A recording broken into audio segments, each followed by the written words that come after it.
Yes, meron. Obstruction of justice. No, merong lehitimong international warrant for crimes against humanity kay Senator Bato. Nagbabala ang mga mambabata sa Kamara na maaaring maharap sa kasong obstruction of justice ang sino mang hahadlang o pipigil sa pagsisilbi ng warrant of arrest mula sa International Criminal Court o ICC. Ayon kay ACT Teachers Party List Representative Antonio Tino, ang lehitimong warrant para sa crimes against humanity laban kay Senator Ronald Bato de la Rosa ay hindi dapat hadlangan lalo na ng mga institusyon tulad ng Senado. Binigyang diin ng mambabatas na ang Senado ay hindi dapat gamitin upang protektahan o kanlungin ang mga individual na may mabigat na pananagutan sa batas.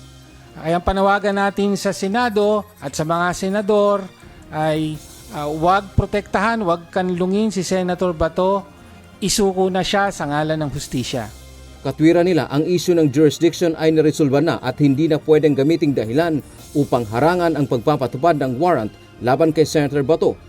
Binigyang diin pa ng mga ito na sa ilalim ng Section 17, Paragraph 2 ng Republic Act 9851 o Philippine International Humanitarian Law ay mayroong obligasyon ng Pilipinas na magbigay daan at makipagtulungan kung may nagpapatuloy na investigasyon ang isang international tribunal tulad ng ICC.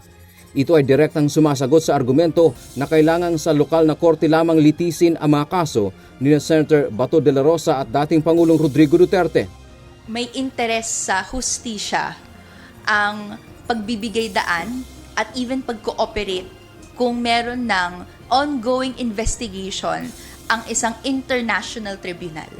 Ito'y po frequent argument na sinasite ni Senator Bato de la Rosa or even yung mga kakampi niya na dapat ilitis dito sa Philippine courts, no? Wag na diyan sa international courts.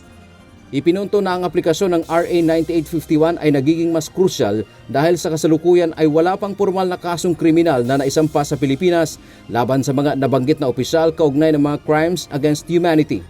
Dahil dito, ang ICC ang nagiging mekanismo upang matiyak na magpapatuloy ang pagpapanagot. Muli ring nilinaw ng Department of Justice o DOJ na sa ngayon ay walang hadlang para makipag-ugnayan ang Pilipinas sa ICC. Ito ang tugon ng DOJ kaugnay ng kaso ni Senator Ronald Bato de la Rosa. Ayon kay DOJ spokesperson Attorney Polo Martinez, nananatili ang kanilang posisyon na sa ilalim ng Republic Act 9851, maaaring isuko ang isang suspect o naarestong individual sa International Court. Ang isaanyang paraan ay extradition na mas matagal kaysa surrender. Dante Amento, UNTV, News and Rescue. Diyos ang aming sandigan, serbisyo publiko ang aming pinahahalagahan.